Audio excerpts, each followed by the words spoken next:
Hi, Ann. Hi, Bob. How you doing? I'm doing great. How are you? Good. Oh, you already Welcome said back. you were doing. It's been too long. Yeah, it was before the election. I think we made some predictions about.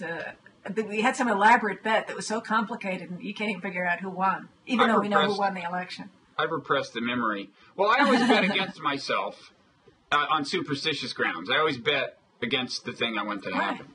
Well, that's like buying insurance. You don't want to die, but you buy life insurance so that you can't lose. It's a hedging thing, yeah. Yeah, hedge. Yeah.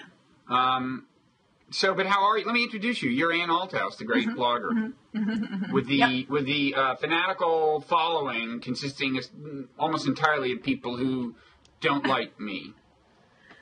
Well, which is okay. I'm not going to pass any value judgments. That's okay. It's okay, really. I'm totally over it, your people Ann, don't I am totally over it. But your people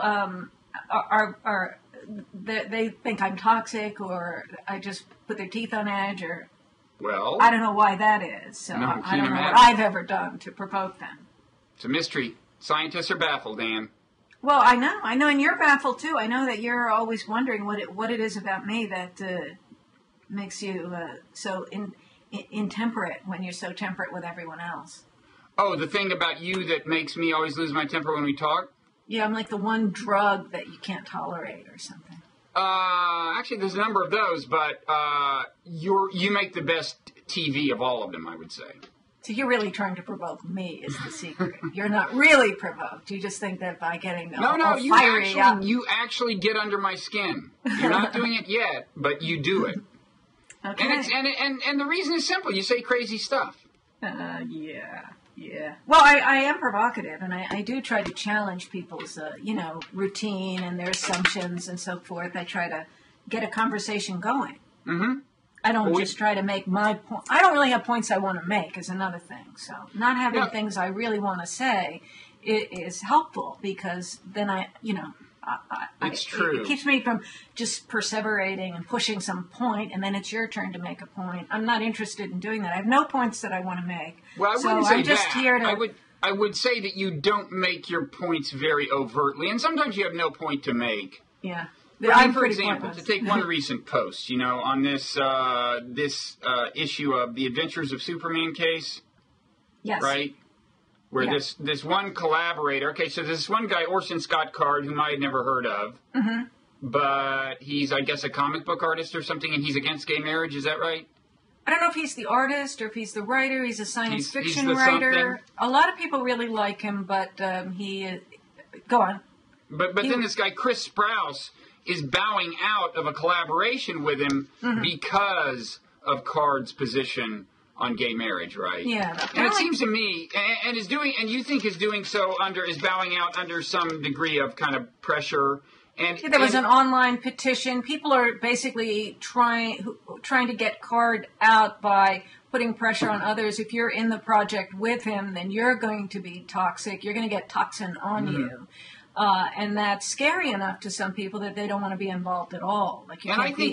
I think you're against this as I read your post. So this is a case where I think you have a position.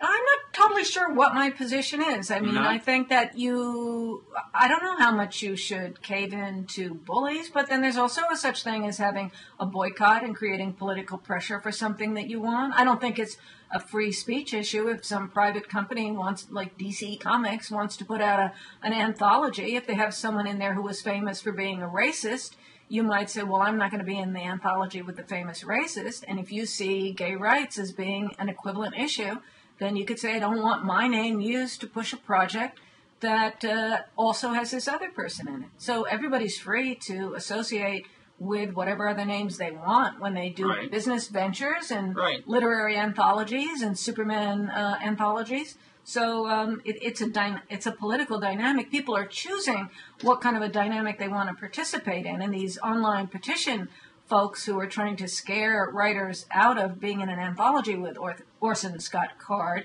they may be overplaying their hand. They may be creating too much of an environment of bullying around their issue, and maybe that's not the best way to go to get to the best possible future with respect to people getting along with other people over gay rights and things like that. And in describing that dynamic, this kind of pressure being brought to bear successfully in this case, you write, "This is the future, unfortunately." So I take that as disapproval. Yeah, I did say unfortunately. I thought about using the word unfortunately. I kind of wanted, so I guess I did reveal a certain amount by saying unfortunately, but I haven't really belabored it. I kind of was leaving it open to commenters. No, that's why it took a keen eye like mine to spot it and highlight it. Yeah. But why is it unfortunate? What's unfortunate about it? That's my question for you. The part that I think is unfortunate is that people see how they can pressure other people, and they're willing to do it, and there'll be more of that, and who knows what's next down that road. I'm not necessarily saying that it's wrong to make an issue over the Superman anthology in particular, but I do think, when you talk about issues like civility and tolerance and free speech and so forth, where do you want to go with that? If this were interracial marriage, it wouldn't surprise you at all to see a person who had come out against interracial marriage kind of stigmatized and ostracized in a parallel fashion, right? Right. Yeah. And you wouldn't probably say unfortunately about that, right? So if I'm right about that, what is the difference between interracial marriage and gay marriage? I think we're at a different place in the historical arc that bends toward justice and so forth. I mean, I support gay rights, but I think that people are in a different place.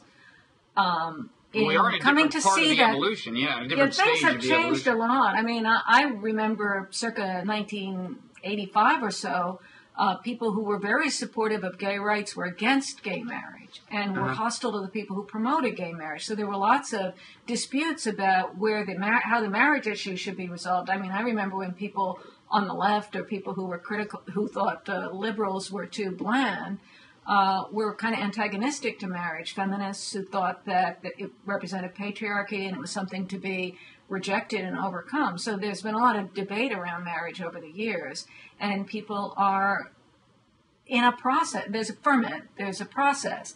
And when you feel very sure of where you are in that process, it might not be the best thing to suddenly start berating people who are maybe just where you were a year ago. I mean, look at Obama, how he was saying marriage is between a man and a woman, that he believed that, and he just said that in this sort of dull way that some people are continuing to say that. And then he had his evolution and he changed. But if you want people to be able to evolve and adapt and change, it might be better not to start pointing at them and calling them evil. Well, you could argue that may be later. I mean, I think it's either way. You could argue that this hastens the evolution. You make an prominent example out of one or two people, and everyone else, gets the picture.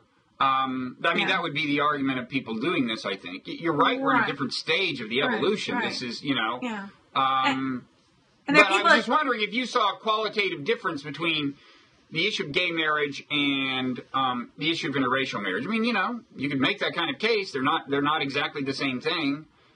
Well, I don't think... I think if you look at the question of the kinds of lines that are drawn in the law, the basis for drawing a line based on what sex people are is different from the basis for drawing a line based on what race they are. It really doesn't make sense for anything to hinge on race. Race shouldn't mean anything, although there's an issue of whether, in trying to get to the ideal of race not meaning anything, that race needs to be taken into account. That's basically the dispute that we have over looking at race at all. But why should... Whereas the question of sex, people really do have different bodies, and some things are related to that, notably having children. And if you center marriage regulation and the legal status of marriage as having something to do with a relationship that usually by its natural process produces children, and the concern is really for children, there's some reason to see that as different.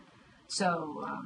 I would think originally, 30 years ago you might have said the point of the state, a conservative might have said the point of the state being allowed to intervene in the realm of marriage is that it produces offspring. I don't know. But of course now, first of all, with, modern technology, you can actually, it's easier to, in various ways, you can have biological offspring of gay couples of at least one, Of course, but not by the natural process of them having their sexual relationship. Not by the traditional process, but it can be. You have to want to do it. It can have their genetic information. So, but it's not the. If you think of people having unbounded sexuality, that they might act out and cause all kinds of damage by being too expressive of their sexuality, the big danger is producing unwanted children or leaving women with children and no structure of support around them. Isn't that the big problem?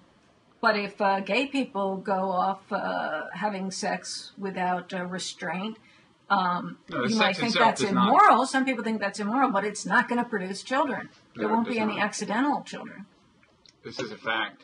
Well, okay, so I guess we there's one other gay marriage thing going on, the Supreme Court case, right? Yeah, that's really important. Now, can you review for me, someone who hasn't been paying much attention, what exactly is the issue here? I mean, is this just people... They're two cases. They're two completely different cases that are being looked at the same time.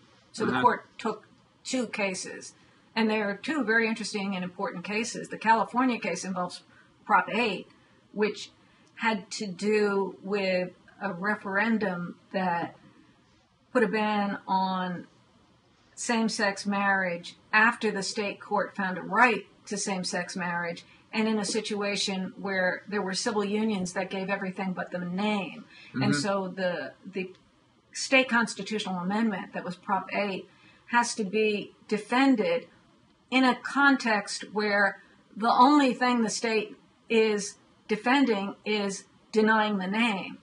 Nothing else about marriage is different, only the name, civil unions and marriage. So you need to be able to assert at least a legitimate interest in denying the name. What's the point of denying the name if you're not denying anything else legally? Right.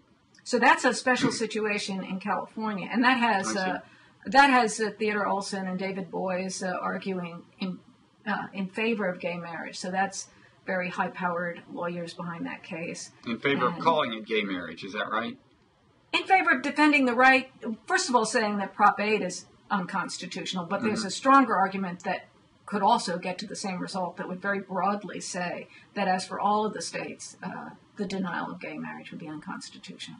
I see. And then the other case involves a woman who was married under state law to a woman, and her wife died and left an estate, and under the federal tax law, she owes like an extra $300,000 in taxes because the federal government doesn't recognize her marriage. I mean, that's a very dramatic withholding of a financial benefit based on the sex of your now dead spouse. So are the cases going to be consolidated or something, or these will be two separate rulings?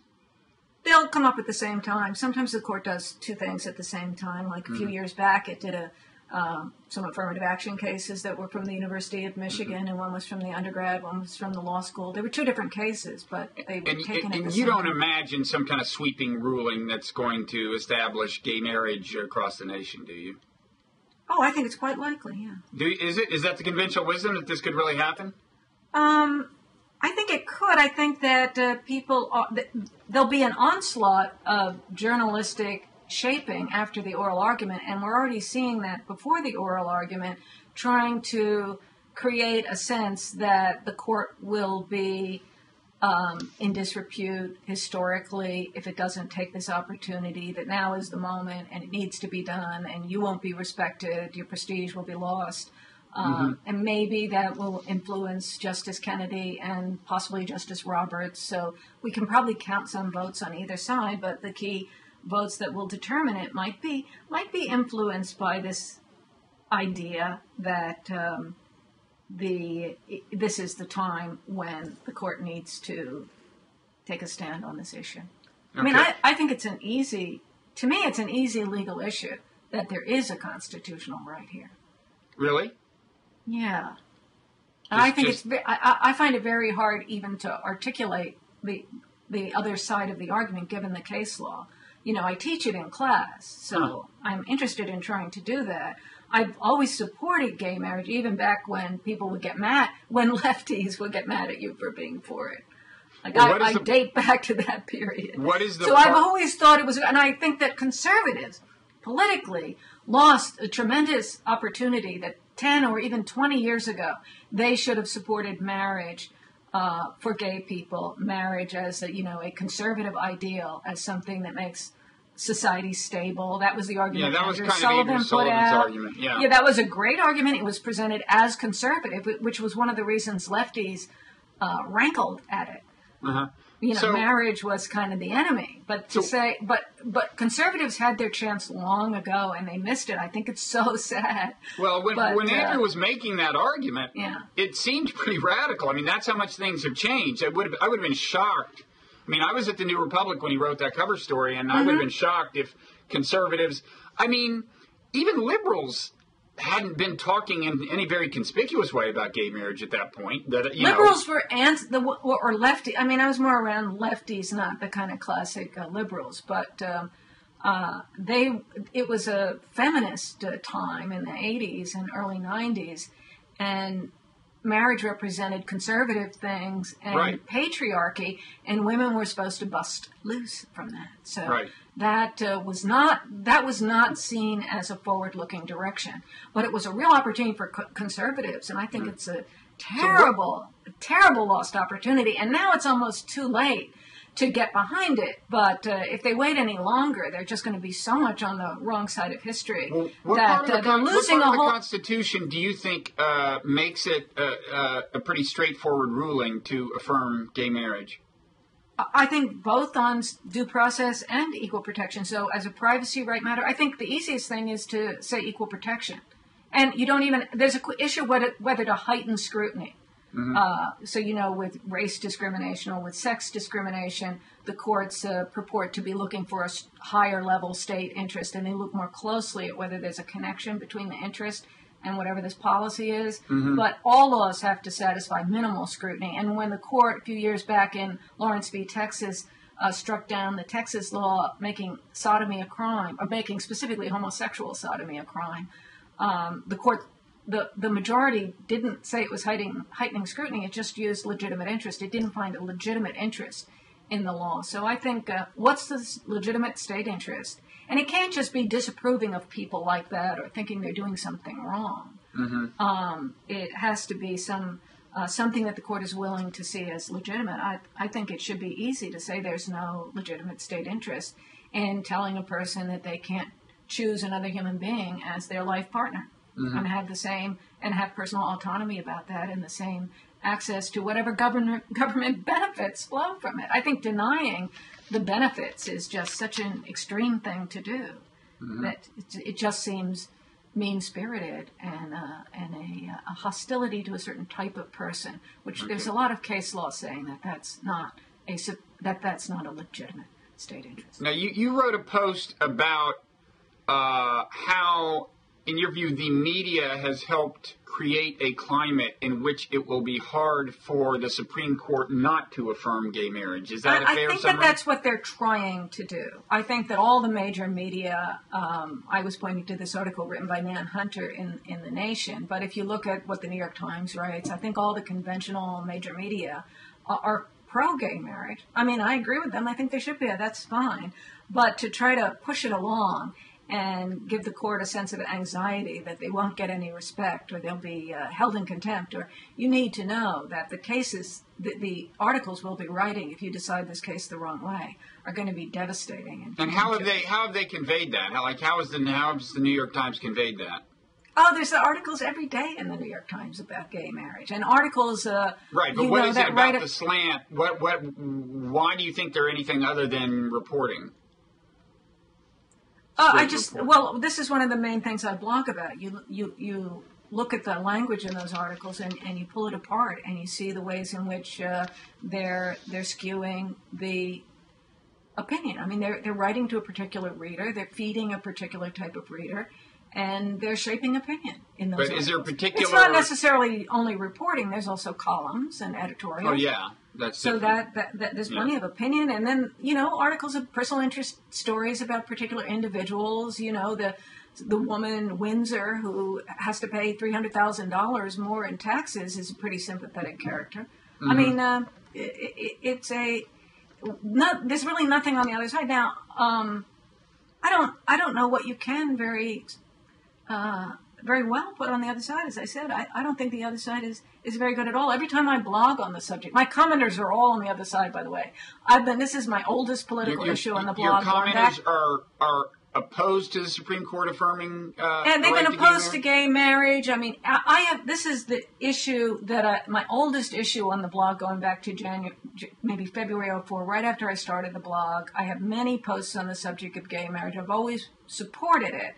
And my commenters are almost all on the other side, or at least the one, and the posts that I put up get hundreds of comments. And they're basically saying, here I'm going at it again with this bugaboo of mine about gay marriage, and then they will, say the marriage is between a man and a woman, and that's their that's such a strong point. I mean, to me, that's not saying anything. It's like I looked it up in the dictionary. I thought you had a pretty big kind of libertarian following. More than I know you don't think of yourself as in any sense consistently conservative or maybe consistently anything, but to the extent that you're conservative, I think of it as more of a libertarian conservatism than a family values conservatism. I'm not at all. I've never done anything in the social conservative. I've always been on the other side. I don't take any social conservative issues. So I have a lot of conservatives. They're kind of like Republicans or something. I don't know what they are. I don't know why I don't get. I think a lot of the readers are libertarian, but the people who show up in the gay marriage posts are there to tell me that marriage is between a man and a woman, and it always has been, and the Supreme Court can't change the definition. That's the main argument. Okay. Which, to me, legally, I think it just doesn't work as a legal argument to me that they looked it up in the dictionary. Well, speaking of libertarians, what do you think about this Rand Paul guy? I think it's a very interesting situation because the Republican Party has these various new characters who might be exciting, but the Tea Party was exciting a few years ago. I don't know where that's going to take things. I don't know if the Senate could function with more filibuster events like this. So one person can promote himself and his agenda by staging a filibuster, but we can't be having that every month or every other week. I mean, it can't really function like that. So it was kind of an exciting media event. It stepped all over this dinner that Lindsey Graham and John McCain were having with Barack Obama in some Washington restaurant. They were trying to make that the media. It was in the Jefferson Hotel, previously made famous by Dick Morris's exploits there. Oh, good. Oh, lovely. But so, Rand Paul and to a lesser extent Rubio and Cruz seized the spotlight, got all the media attention, and it was kind of exciting. I think it sort of made being against the drones cool. After I looked up the old New York Times article from last May, where I think that they kind of presented Obama as being sort of a cool guy because he had mugshots and he looked at the people and he thought about who should die next, and then he pointed out this person. And then they would be killed by drone. Yeah, I don't know what you think about all of that, but there was an effort to make Obama look like such a thoughtful person as he brooded over who should die next. And of course, Obama has always represented the sort of younger opinion and the cooler opinion. And maybe Rand Paul can take some of that over to the Republican side and to the anti-drone side. Maybe. I don't know how far Republicans want to go in this. No, I'm pretty anti-drone. My take on the Rand Paul thing is that, to treat this as some kind of major act of courage on his part strikes me as ridiculous. I mean, as I understand, look, I didn't watch the whole thing. All I know is what I read in the papers, but I gather he basically confined his criticism to the idea of the president killing Americans on American soil with drones. Well, if you ask just about anybody, should the president be able to do that, they say no. Now, you may be able to then present a case that would lead them to change their mind. Suppose it's an American who's holed up and has his, he's planted a nuclear bomb in Manhattan and the only way, blah, blah, blah. But just the issue stated generically is a pure political winner. If Rand Paul had any courage, he could venture further into some of his foreign policy dispositions. But this was just, cheap and easy, I thought. Well, that was part of his argument was it should be an easy question. Why couldn't Eric Holder just say, no, there is no constitutional power? Of course, presidents don't like to concede that they don't have constitutional power before the fact. Yeah. They're commander-in-chief. They have a duty to protect the country. We'll have to see in a particular situation. Are we going to say we don't want to have to say that.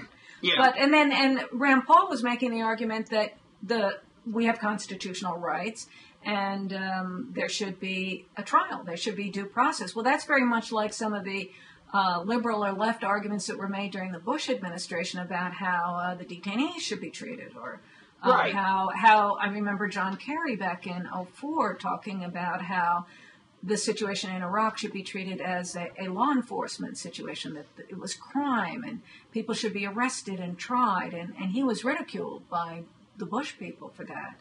So how much, where's the line between what is military and what is criminal? And you have rights in the criminal setting, and you don't have the same kind of rights except whatever the laws of war say. And then the terrorists are operating outside of that, so that creates an interesting situation. But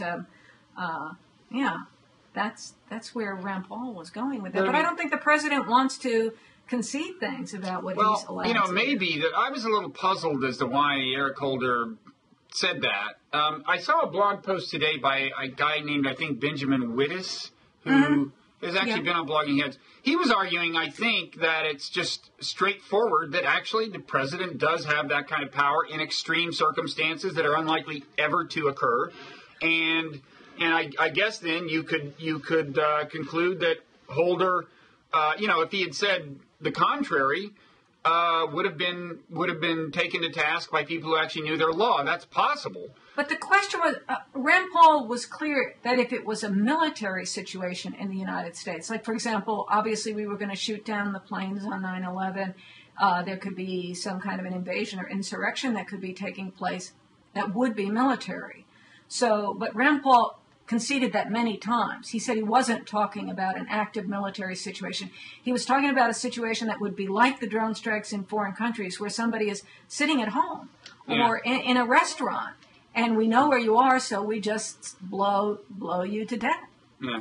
Well, you're not fighting. You're not currently doing anything. You're just sitting around, but you're the person that the government has decided is an enemy, a military enemy. Can we just drone you? And all Rand Paul wanted was the question to be answered whether that could be done in the territory of the U.S., specifically with respect to a U.S. citizen, because that would be such a weird power. I mean, and you could say, well, nobody thinks that. But if nobody thinks that, why didn't they just clearly say that? Why are they afraid to say? They're so afraid to give up any power that they don't want to just state that they don't have power there. I don't know the law. I don't know the law myself very well, but I would have a lot more respect for Rand Paul if he had taken on the politically difficult case and said he doesn't think you should be able to assassinate American citizens without due process of law, even if they're not on American soil. But of course, he can't say that. Or even foreign citizens, that you can't do that to anybody. You can't, or that. I'm pretty anti-drone strike myself, right. And it just seems like this was just this politically too easy. But it is a position that I've seen. I think Justice Scalia take this position in one of the detainees cases, which is that when you're talking about inside the U.S., the Constitution applies.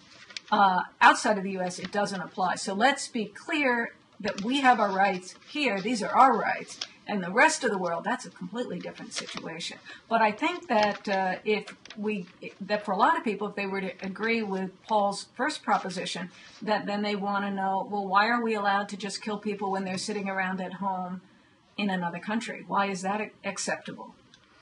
Good question. Excellent question. Especially if we could arrest them, right? Interestingly, the guy we killed abroad, the American we assassinated abroad, in what I think was quite a precedent-setting matter, was not accused of actually killing anybody, Right, I mean, you'd think if they were going to say, right, well, under really extreme circumstances, yeah. But, all it was rhetoric. He was an effective orator who had advocated horrible things, I guess, but it wasn't even a case where he'd actually killed anybody or robbed a bank or anything, Right, which raises questions about speech. If somebody is advocating destroying the United States, that's like the old incitement cases when we used to pursue the various communists in this country for stating that the country should be overthrown with a violent revolution. Well, if they're effective advocates, they're persuading people's minds. That makes them dangerous, but that's considered to be within the free speech right. Unless is it really? But wait, is advocating the violent overthrow of the United States considered to be free speech and not prosecutable? Unless you're imminently inciting the violence, and it's likely to happen. So that's what those are key. So that's what cases. Would have been their claim in the case of what was his name? Was it al-Awlaki or is that some?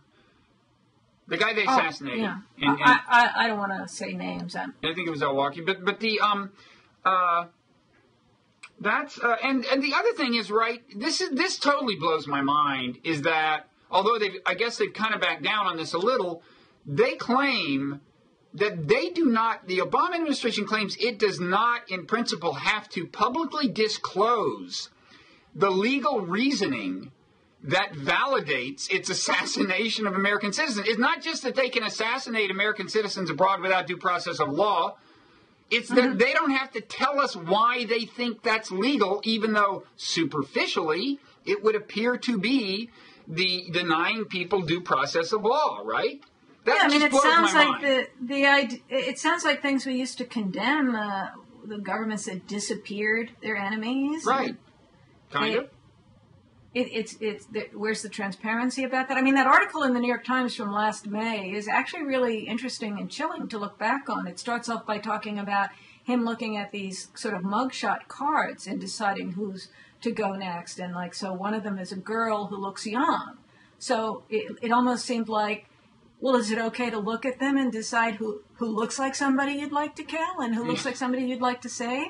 That seems to be just the antithesis of. Well, I think that story was a result of a pretty systematic and intentional White House leak where they wanted to establish how thorough the process was, how far this is from a casual decision. It's how good the process, and also how thoughtful Obama is. Right. There were pictures and descriptions of him and calling him a professor and how profoundly serious he took the whole enterprise. And this was right before the election, so it was kind of trying to build Obama's prestige and reputation as someone who was fighting the war on terror. He was, that was a preemptive and he consults with somebody who, maybe it was Brennan, who had a theological background or something. Oh, great, that helps.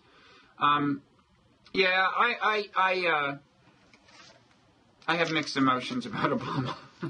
One of the reasons I voted for Obama in 2008 was that I wanted to see the Democrats have to take responsibility for some of these military security issues instead of being on the sideline carping about everything Bush did, that if they were really in power, they'd step up and do what was needed to protect Americans.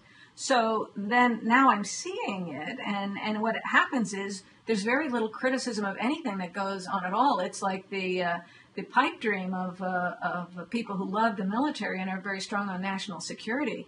But it's a little scary to see no pushback, no criticism, and all of these voices that were so critical of Bush silenced. That's one reason Rand Paul was an interesting phenomenon in the political culture of America. Yeah, it will be interesting. He's already, pretty, I think, significantly tailored his former foreign policy positions as he more and more kind of openly aspires to the presidency. Mm-hmm. It'll be interesting to see how much is left. I think he's made his peace with the neocons, the neocon wing of the party. I think he thinks which is not his natural instinct, I believe. Mm-hmm. And I think he's done that, thinking that to get the actual nomination, he's going to have to do that. I think most people would have thought that when he entered political life, views on foreign policy and national security were very much like Chuck Hagel's, even right down to the question of Israel. But he voted against cloture the first time during the actual Hagel filibuster, when his vote, and his vote alone, would have made the difference. Any one vote would have made the difference, but he basically went against Hagel on that. And I think that's a sign that he's, I think a number of his erstwhile supporters were outraged, and you saw that in the forums where his fans flock to generally praise him. But I think that's where he's headed. He's headed, and that's why I guess that's part of the thing about this last filibuster as well. It's very easy to kind of pose as this concerned civil libertarian in a way that wins the hearts of some progressives, but this is such a narrow issue. And in a broader sense, I think we're basically seeing Rand Paul reinvent himself on national security. Here's a way in which it's not a narrow issue, is that he took the strong position that constitutional law really matters. Tea Party events are like that, too. I've covered a few Tea Party events around here as a blogger. And the people that go there display this real reverence to the Constitution. They buy books about the Constitution.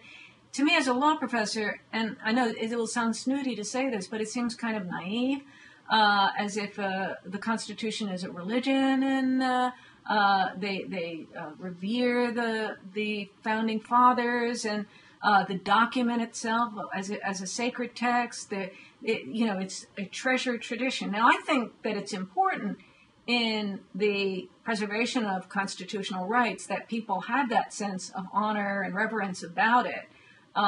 So it's very striking to me to see ordinary people or a regular politician like Rand Paul really express that kind of idea, with a straight face, not ironically, but of course we must be pragmatists, and national security must transcend everything.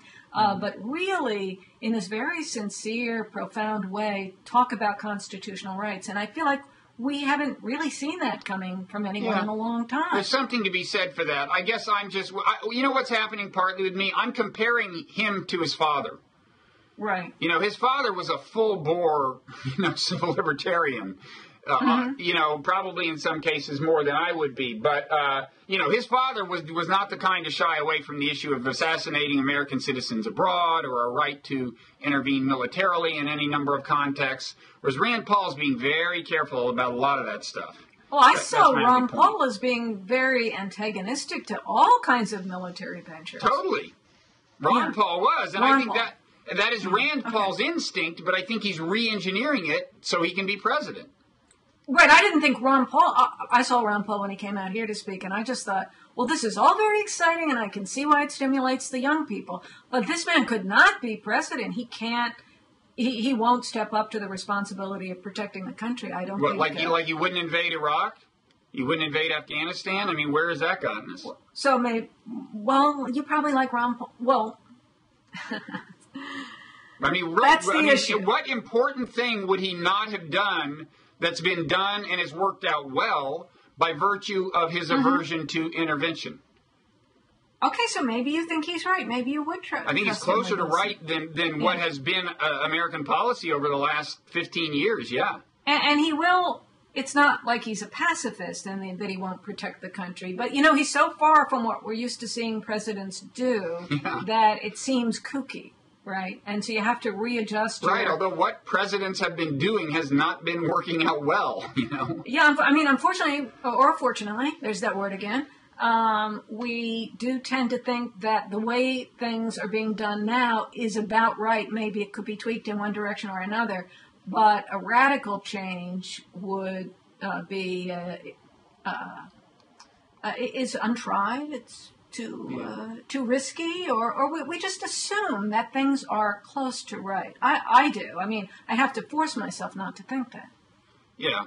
Well, I think Ron Paul just seemed too far away from what we're doing now, so I found him a little. Yeah. That feels crazy to me. And of course, his enemies, his opponents, will try to portray him as crazy using exactly that. But you're right. Maybe he is. Well, he's closer to getting it right. He has his kooky ideas in the realm of, I think, whatever his deal is on the gold standard. And there are a lot of aspects of his international... End the Fed. That was the chant. He had the students here chanting, end the Fed. Right. That was the biggest issue.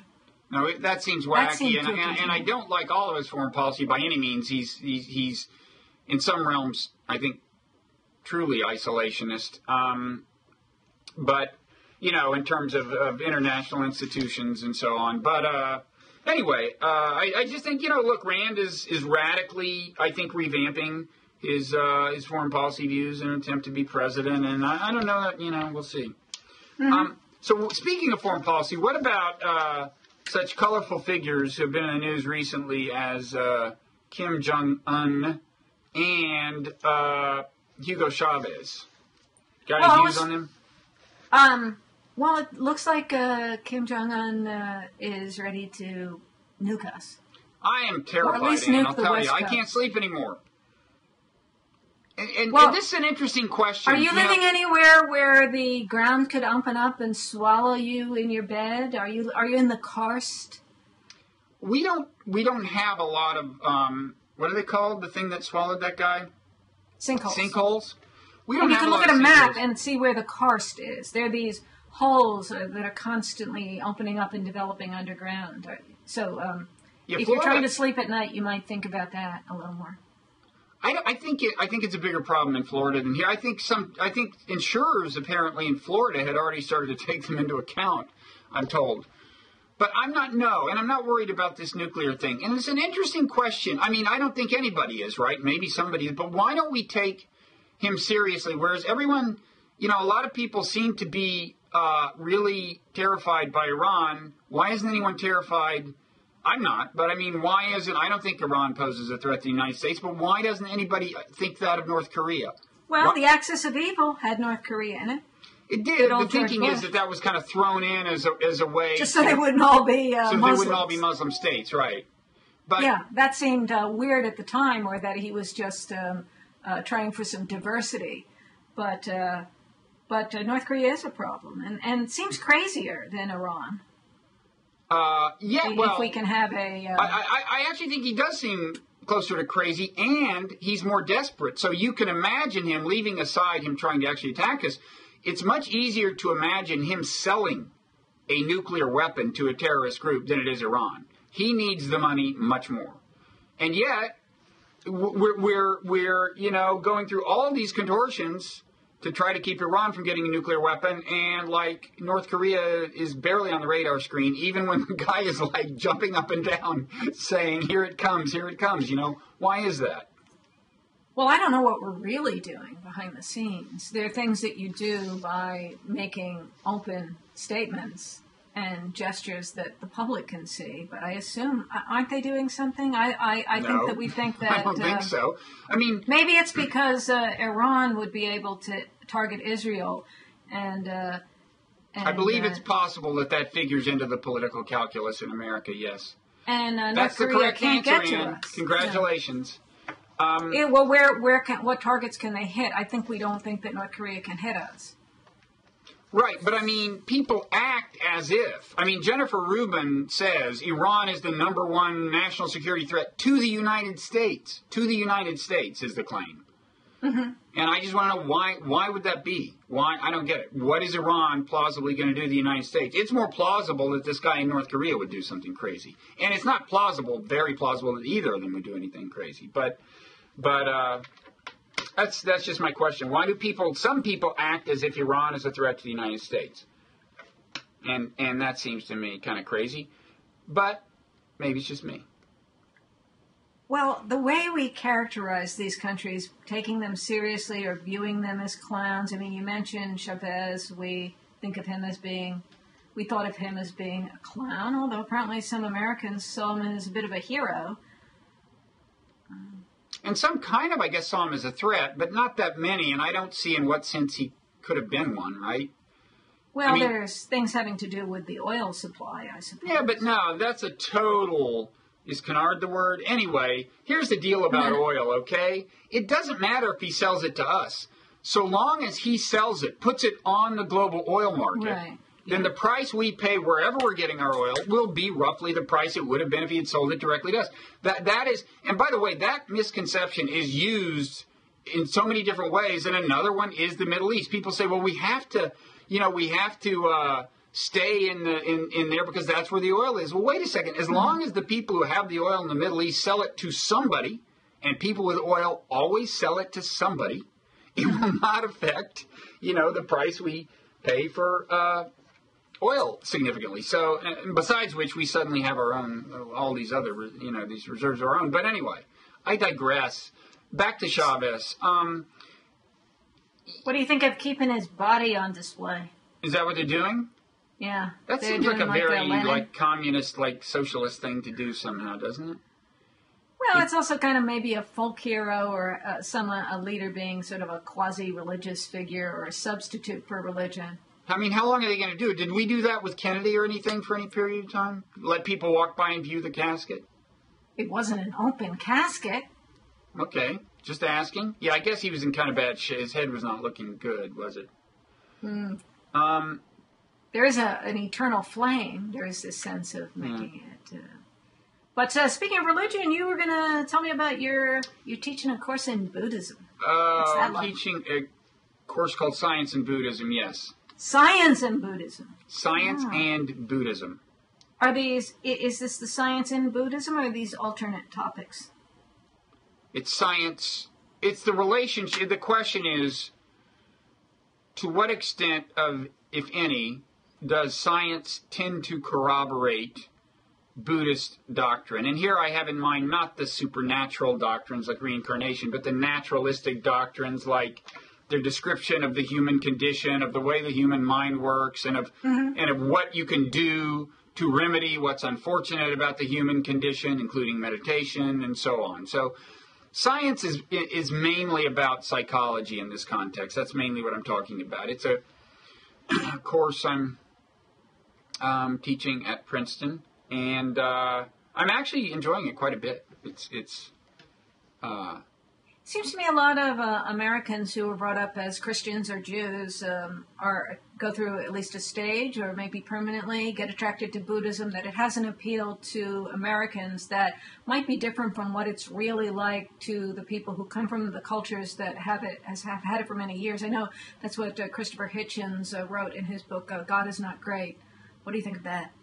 Yeah, I mean, you're saying that the American enchantment with Buddhism is based on a misconception of what Buddhism actually is in Asia? Yeah. Yeah. Well, I think that's part... There's a kind of a romanticism about it. I think, well, what's happened is that in America, we've gotten a very secular version of it that is, that people actually kind of try to follow. I mean, I've been to some of these one-week silent meditation retreats that in kind of more or less the Buddhist tradition, but they're ultimately very secular. There's no talk about reincarnation, and there's no praying, and there's no... And so a lot of Americans have come to think that that's what Buddhism is like in Asia. I mean, they think, okay, in Asia, what Buddhists do is sit around and meditate, and they don't believe in God. Well, actually, in Asia, most Buddhist lay people, as distinguished from monks, don't meditate, and they do believe in gods. And a lot of them treat the Buddha pretty much like a god and pray to the Buddha and ask, So, you're right, it's a misconception. But I am nonetheless interested in this kind of... I should say, by the way, in parts of Asia, there are more atheistic forms of Buddhism, practiced by monks and so on, and then less, So I think there are pockets where you'd find something a little closer to this kind of Americanized version. But in any event, I'm interested in the Americanized version as a kind of a valid, I guess you might say spiritual practice, depending on your definition of spiritual, whether something essentially secular and kind of scientifically respectable can be spiritual. Well, Americans like to say that. I'm not religious, but I'm spiritual. I'm spiritual, but not religious, right. And I'm one thing I'm interested in is is there a legitimate definition of spiritual that would apply to this Americanized Buddhism, and allow you to say that? There's nothing wrong with a religion migrating to a different culture and taking a completely different form and even completely getting it wrong. It just happens all the time. Happens all the time. Religions have all evolved, and many of them have, have all these branches. I mean, like in Syria, these Alawites. Who are these Alawites who are now consider themselves besieged by the rebels? That's a branch of Islam that's sufficiently distinct that a lot of Muslims don't consider it Islamic, Yeah. And the Sufis and so on. Yeah, that's the story of religion. Right. I mean, the Christian religion, how many wars, how many people have been killed over differences that seem probably so minor to you and me that you can't even see having just like a 5-minute argument about it. Right, and you're saying that doesn't sound like what Jesus' teachings would prescribe? No, just that religions evolve, they get these changes, they get these adaptations, they become different religions. I'm fine with that. I would just be tolerant, but there is a long historical tradition that's at different stages of evolution around the world about whether that's something that you should be killing people over. Yeah, and getting really violently upset about. To me, it just seems absurd to be upset about even fairly big differences, like whether Jesus is divine and that sort of thing.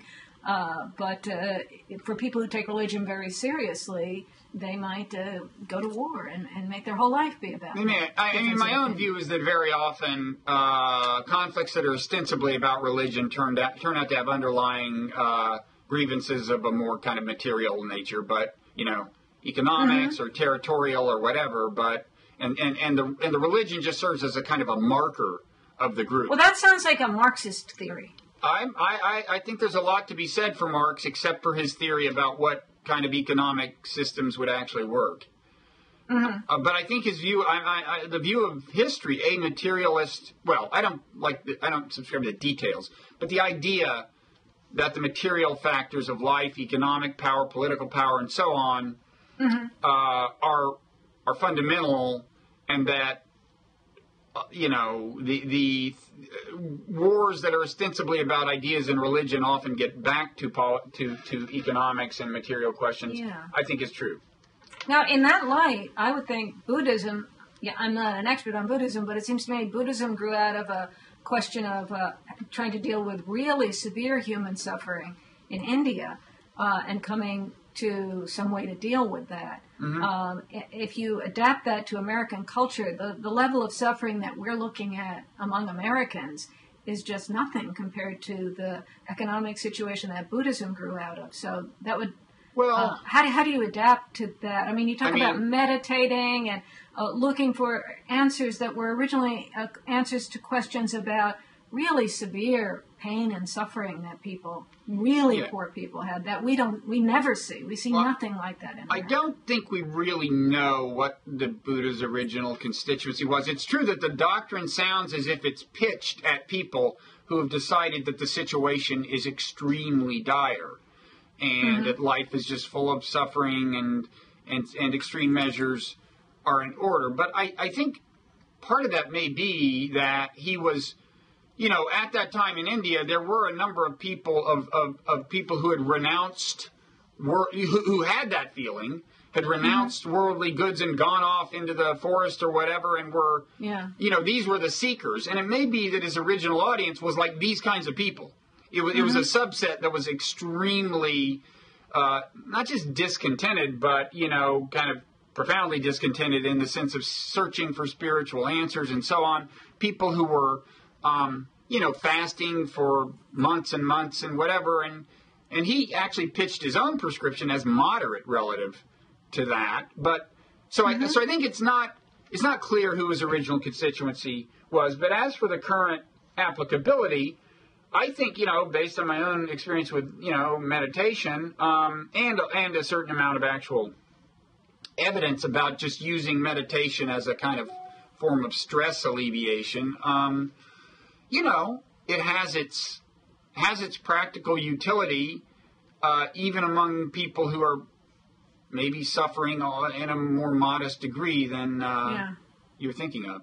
Yeah, Americans like to talk about stress a lot. There's this obsession with stress and working really hard. I mean, one thing that strikes me, having come of age during the hippie movement and so on, is that life has become so much about work And even when you're not actually doing your job, you have to get a job, have a job, advance in your job. And even the things that aren't your job are like work too, like exercising and eating the right foods and traveling to, everything's arduous. Everything's about effort and work.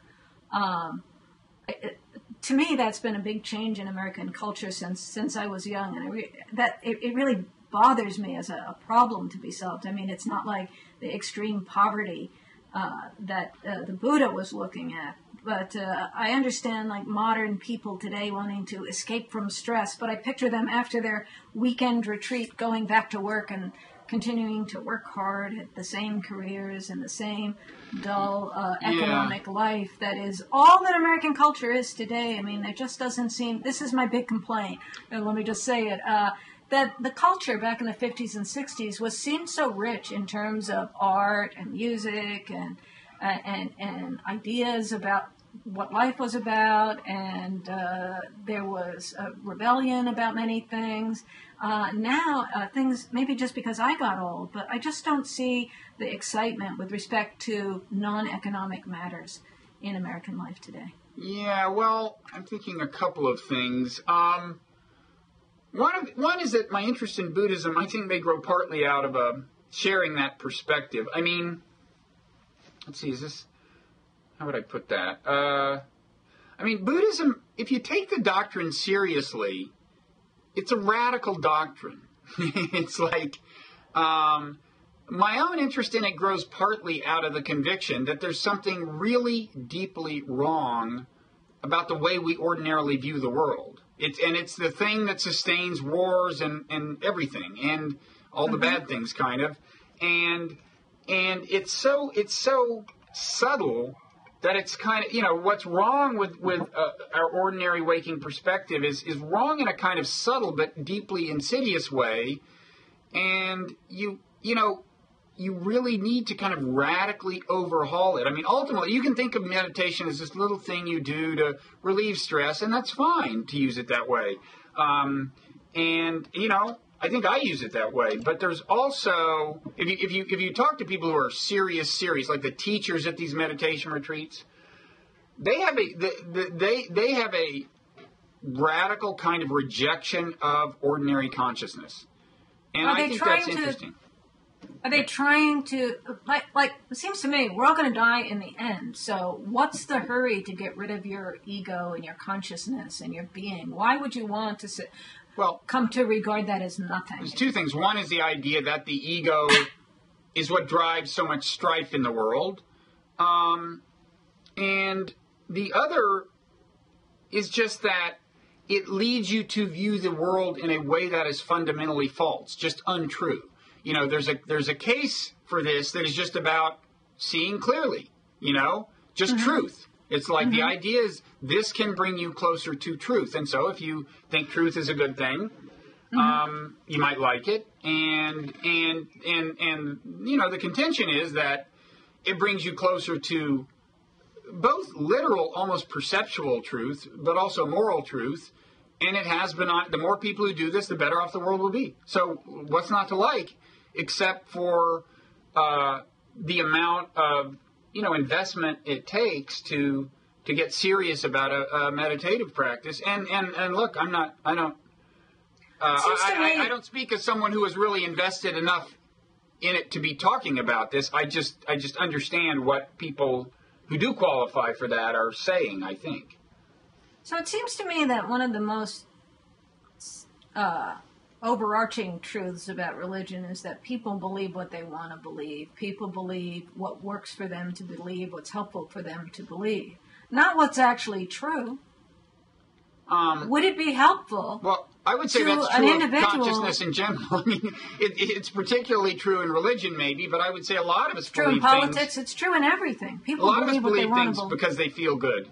It feels good to say America is the best country in the world. Who wouldn't want their country to be the best in the world? In fact, you may discover that people pretty much everywhere think their country is the best in the world. Well, more than 99% of those countries, it's wrong, Well, it's wrong in one sense, but it's right in another sense. It's right in it being a useful, helpful idea for people to do the things that need to be done. Well, like invading Iraq because we're great and everyone else is what? I mean, I just think saying it works across the board for everything, but generally, I think people believe things that are helpful for them to believe, and not necessarily what's true.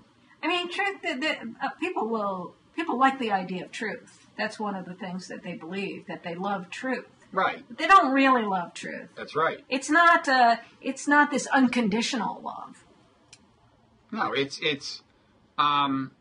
well, they think it's an unconditional love because they think that everything they believe is true. But in fact, a number of things we believe just because either it feels good to believe it or it activates some other, sometimes it's because it's scary, right? Because, scary thing, we repeat scary things. If you believe there's a threat in your neighborhood, you repeat it. So some things are widely believed because they're good at getting repeated.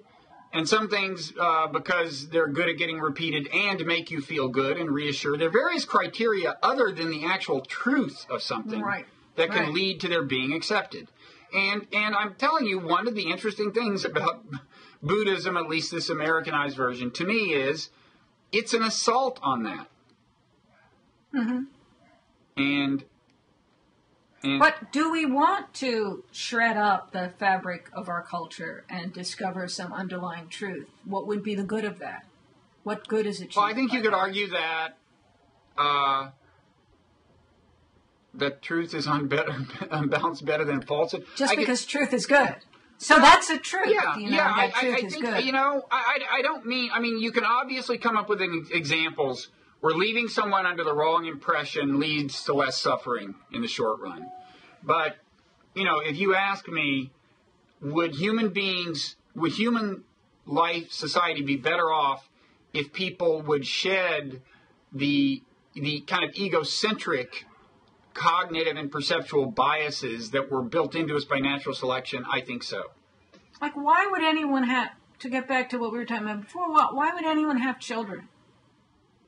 Now, that's an interesting case of that's an interesting and challenging case because you and I both have children, and we know that when you decide to have them, it seems like it's going to be easier than it is, right? Maybe you had a different experience than me. Well, why do people do it even though if they really looked very factually at what was going to happen to them in their life and their economic situation, how they would just really be on an economic treadmill for a long, long time. Well, plus the sheer emotional roller coaster of just being very invested in the happiness of any human being. We were talking about social conservatism. I mean, one reason to have the position that marriage is between a man and a woman and that you shouldn't have sex outside of marriage and you shouldn't use birth control or have an abortion is that's how you get people to produce the next generation. If you don't use mechanisms like that, what are you going to use instead? Yeah. Well, that's a good... if you're saying, if we saw everything really clearly, the human species would come to an end because nobody would reproduce. The ones that would reproduce would be the ones that didn't go along with that theory that made you see the truth. I will say, if you took Buddhist teaching, in its pure form, you would not say, "Oh, I don't want to have kids because there will be an economic burden on me," okay, or anything else about me that was based on self-interest in the traditional sense. So it's not clear to me that the Buddhist idea of truth would lead you to not have kids. Seems to me a culture needs a religion that will produce the next generation. And we have many different religions, but some have more children than others. There was a story in the Times today. Oh, no, it was a David Brooks column about how Orthodox, did you read that? No. According to him, in a few years, Orthodox Jews will outnumber all other American Jews because of the birth rate. I'm not surprised. I mean, there are certain cultural groups that really support having children. Mm-hmm. And you might say, well, the government ought to support having children. I've played with a lot of ideas for law problems, and I'm always thinking of books I would write if I wrote novels or something like that. But I've tried to think of a government that needed to get people to produce children without changing the rights that we have. If the government had to make that happen rather than traditional religion.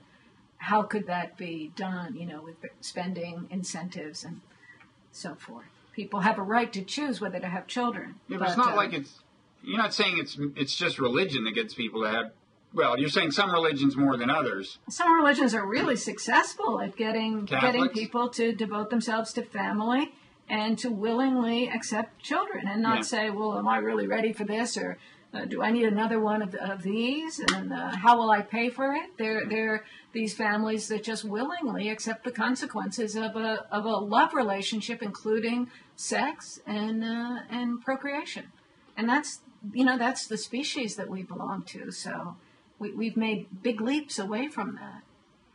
In some sectors, yeah. But you know what, Ann? It's been now an hour and 5 minutes, and you haven't gotten me to scream, and I think we just may have to give up for this time. Maybe it's all your meditation. Maybe you've become a calmer person. Actually, I've been good about my meditation for 3 consecutive months now after I went to a meditation retreat in early December, and that may be what has sabotaged your desire to get me to embarrass myself. Yet your meditating affected me. I know you were kind of you were also weirdly calm and I would say almost sane, Ann, and I don't know how to that's just freaking me out thinking about it. Look at all the old videos. I'm always calm, with one exception. With one. And you're just like, how can I make her do that again? Because that got so much traffic. That's my lifetime goal. And it hasn't worked yet. It's always been the other way around. But I think we're going to have to declare today as a truce. Okay. We just... No nukes. I mean a draw or something. Or declare a truce and say that today was a draw or something. Okay. Because it just the freakouts didn't happen. Maybe you should partake in a more agitating religion. Maybe so. Fired up. What would you recommend? No, I don't think you want to answer that question. Ooh, I'm not going to say that. Wise, Ann. Very wise. I think you would have offended somebody or other. I try not to offend on religion. It's just not worth it. So, well, thank you. This has been a good discussion, I think. I hope. I mean, here's a question. Like when I don't start streaming. I know that you were trying to be more like Glenn Lowry. Glenn occasionally gets pretty darn animated. But you were saying that he and I had we had a more elaborate. You wanted. You did have an intellectually productive conversation that didn't feature a lot of screaming. Yes, and I think this was intellectually productive and didn't feature a lot of screaming. I'm wondering, will your commenters decide that I'm not so contemptible when I don't scream, or that I don't think that's going to help. Good experiment. Since you were nicer to me this time, maybe they'll like you more. I don't think it's going to help. I think I've lost that constituency, Ann, and I'm never getting them back. See, but look, he wants you to like him, people. So totally. Give him a chance. Totally. I wake up at night thinking about this, Ann, about your commenters. Okay. But we'll see. And thank you. And okay. Let's do this Great again. talking to you. Okay. Okay. See you around. Okay. Bye-bye. Bye.